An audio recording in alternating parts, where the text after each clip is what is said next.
Bab 488. Ayo pukul aku. Tinggalkan Star Territory Weiyang. Sang pelukis terdiam. Di depan sang pelukis, wanita berambut putih itu berkata dengan nada rendah, Star Territory Weiyang tidak dapat melawannya.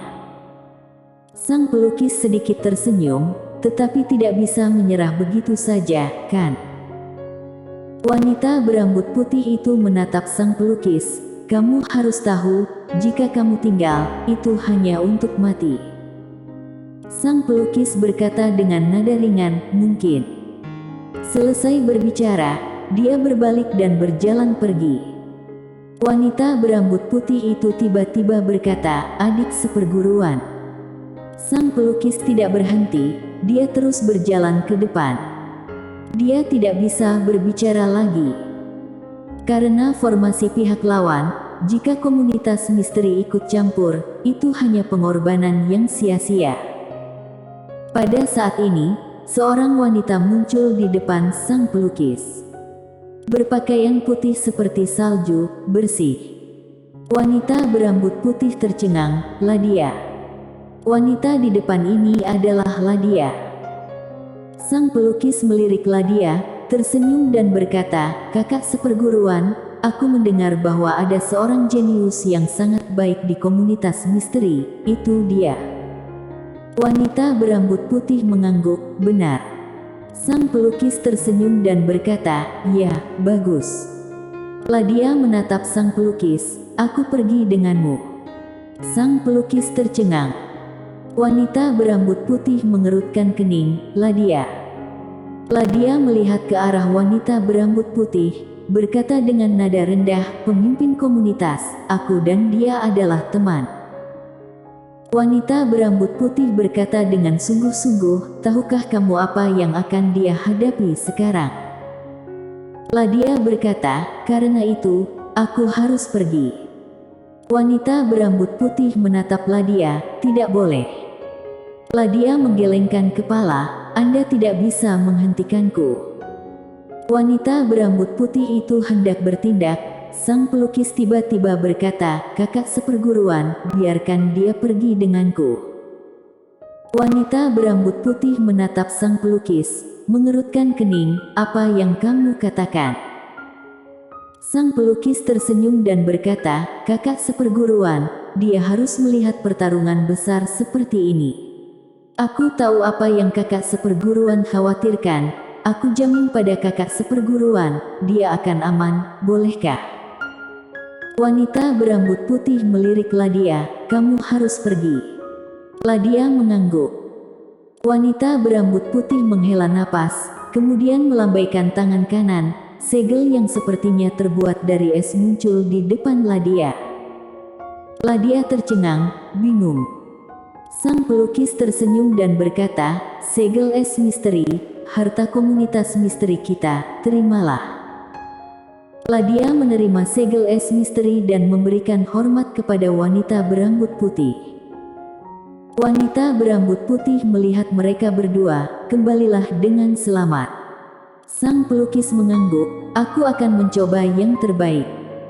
Selesai berbicara, dia menghilang di tempat bersama Ladia. Setelah keduanya pergi, seorang tetua muncul di belakang wanita berambut putih.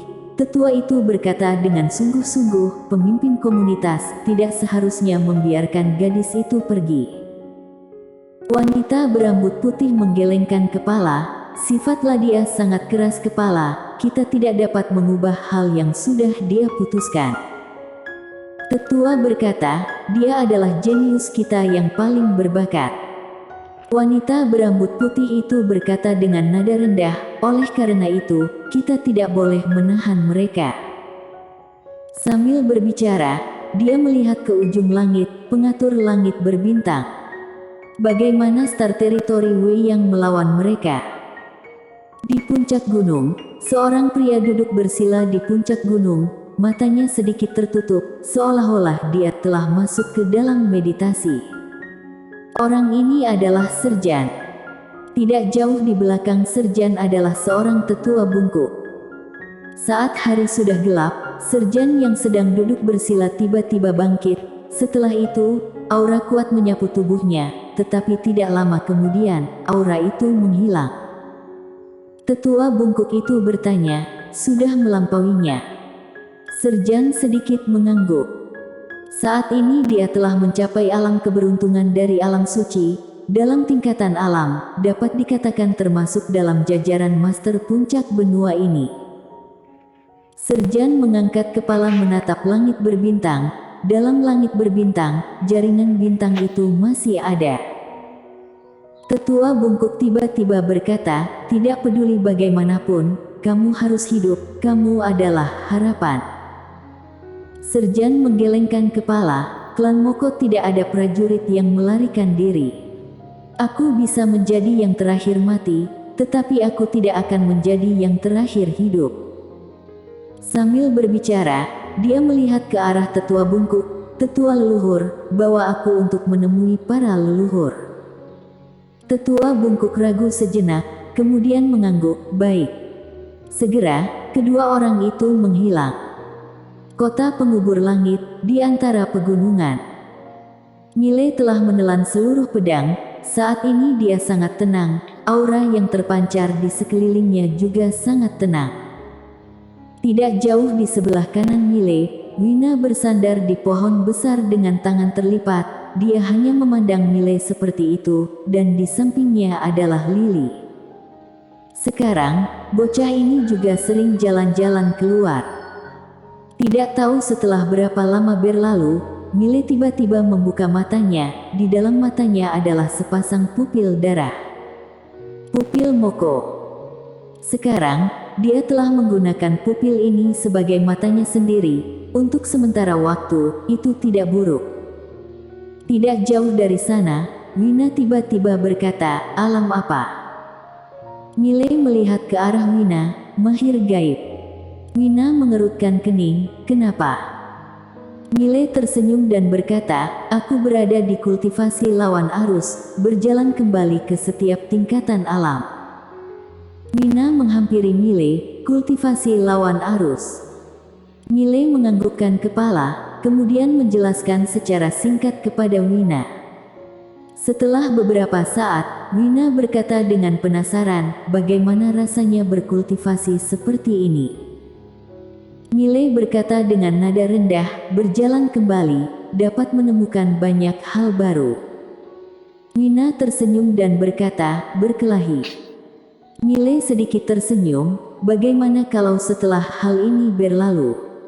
Wina berkata, "Bagaimana kalau kita semua mati?" Mile berkata dengan nada rendah, "Kalau begitu, itu imbang." Wina berpikir sejenak, kemudian berkata, "Boleh."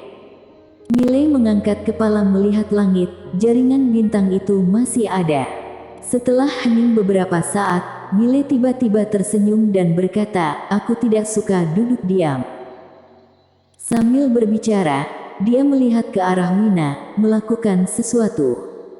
Sudut mulut Wina sedikit terangkat, persis seperti niatku. Mile tiba-tiba berubah menjadi cahaya pedang Tao dan melayang ke langit, diikuti oleh Wina.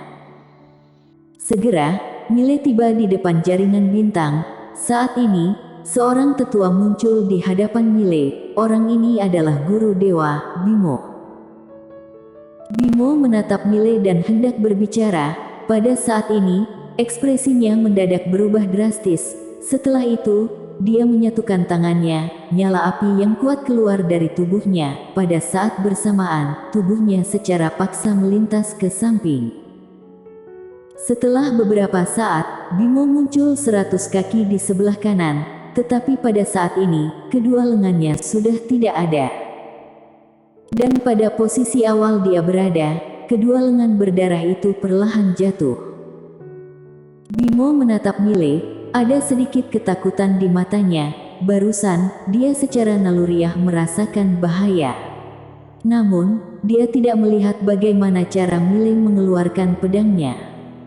Bukan hanya itu, bahkan dia tidak melihat bagaimana cara pedang itu menghilang. Pedang ini seperti hantu.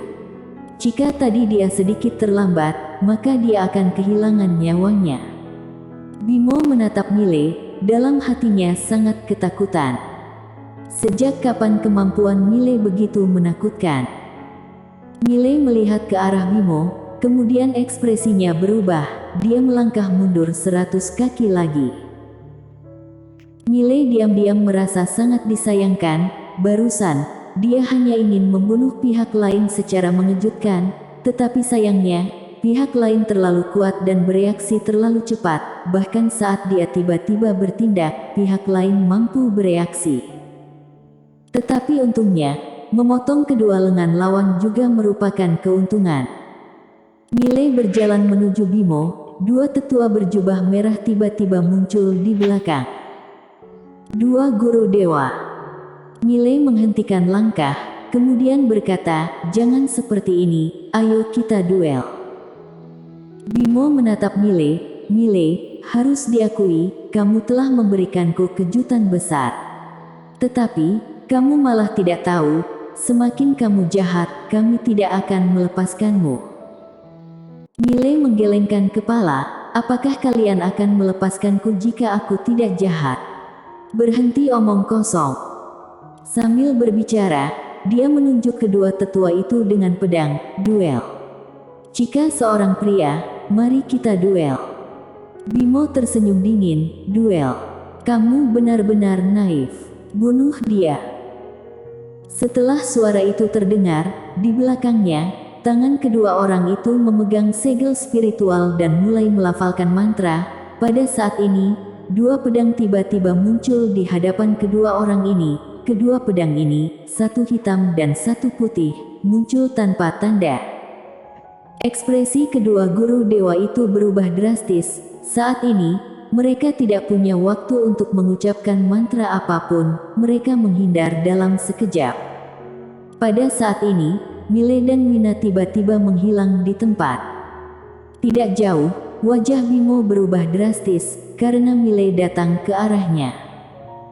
Tanpa ragu-ragu, Bimo menghentakkan kaki kanannya dengan ringan. "Ci." Bimo langsung menghilang di tempat. Ketika muncul kembali, dia sudah berada di belakang jaringan bintang. Tetapi pada saat ini, Mile tiba-tiba berbalik dan menebas seorang guru dewa. Kedua tangan guru dewa itu menggenggam segel spiritual, baru saja akan mengaktifkan mantra, namun pada saat ini, kedua pedang itu diam-diam muncul di depannya lagi, menebas ke arahnya. Wajah guru dewa berubah drastis, tidak berani melanjutkan pengucapan mantra. Pada saat itu, sosoknya melintas dan dia mundur. Namun, kedua pedang itu seperti belatung yang menempel pada tulang, mengejarnya lebih dekat, lebih cepat darinya, sehingga dia tidak punya waktu untuk mengaktifkan mantra sama sekali. Pada saat ini, seorang guru dewa terkejut. Alasan utamanya adalah karena pedang Mile terlalu cepat, jika tidak berhati-hati, dia akan menembus dadanya. Oleh karena itu, dia tidak bisa melakukan teknik rahasia sama sekali. Satu langkah mundur ini membuat guru dewa mundur ke dalam jaringan bintang. Saat dia baru saja mundur ke dalam jaringan bintang, sebuah suara jeritan terdengar di luar jaringan bintang. Bimo dan satu orang lainnya berbalik untuk melihat keluar, di mana kepala berdarah perlahan jatuh dari langit. Melihat adegan ini, wajah Bimo tiba-tiba menjadi sangat pucat. Saat ini, mereka baru menyadari bahwa sasaran Mile sebenarnya bukanlah mereka berdua, melainkan guru dewa yang diseret oleh Wina. Mile dan Wina membunuh seorang guru dewa secara instan. Di kejauhan, di samping Mile, Wina melirik kepala yang jatuh ke bawah. Jika mereka tidak bisa menggunakan teknik rahasia, sangat lemah. Mile sedikit mengangguk. Pada saat ini, dia juga menyadari bahwa meskipun guru dewa sangat kuat, mereka juga memiliki kekurangan yang fatal, yaitu mereka tidak dapat didekati. Tepatnya, selama mereka tidak dibiarkan untuk mengucapkan mantra, mereka sama lemahnya dengan ayam. Tetapi dasarnya adalah pedang terbang cukup cepat dan tidak membiarkan orang-orang ini mengaktifkan teknik rahasia. Jika tidak, maka bisa menghancurkan langit dan bumi. Mile berjalan di depan jaringan bintang. Dia melihat Bimo dan yang lainnya. Bukankah menginginkan harta itu? Ayo kalian keluar. Bimo menatap Mile. Kamu sangat sombong. Mile menyeringai. Aku memang sombong. Kalian keluar dan pukul aku. Wina. Bimo terus menatap Mile. Ayo kamu masuk. Mile berkata, ayo kamu keluar. Bimo berkata dengan datar, bukankah kamu sangat hebat? Ayo masuk. Mile menggelengkan kepala sambil menyeringai, berbalik pergi, tetapi saat dia berbalik, dia tiba-tiba batuk dengan keras. Tidak hanya itu, pinggangnya juga membungkuk, tetapi dia segera tegak. Melihat adegan ini, Bimo mengerutkan kening. Setelah itu, dia sepertinya teringat sesuatu, dan dengan cepat berkata, hentikan dia diserang. Seorang guru dewa di belakang Bimo segera menerobos keluar, namun, saat dia baru keluar dari jaringan bintang, dua buah pedang muncul di belakangnya tanpa suara. Pada saat bersamaan, sebuah pisau naga Asuri muncul di hadapannya. Mata guru dewa itu terbuka lebar, matanya penuh kesedihan. Dia tahu, habislah dia. Karena dia menyadari bahwa Mile sudah punya rencana sejak awal, kali ini, dia tidak hanya lengah, dia bahkan sudah masuk dalam perangkap Mile. Setelah beberapa saat, kepala guru dewa yang baru keluar ini terbang. Bimo yang baru saja berniat keluar membeku di tempat. Saat ini, Mile yang tidak jauh dari sana menutup perutnya. Haya, aku diserang. Aku diserang, ayo pukul aku. Bimo bersambung.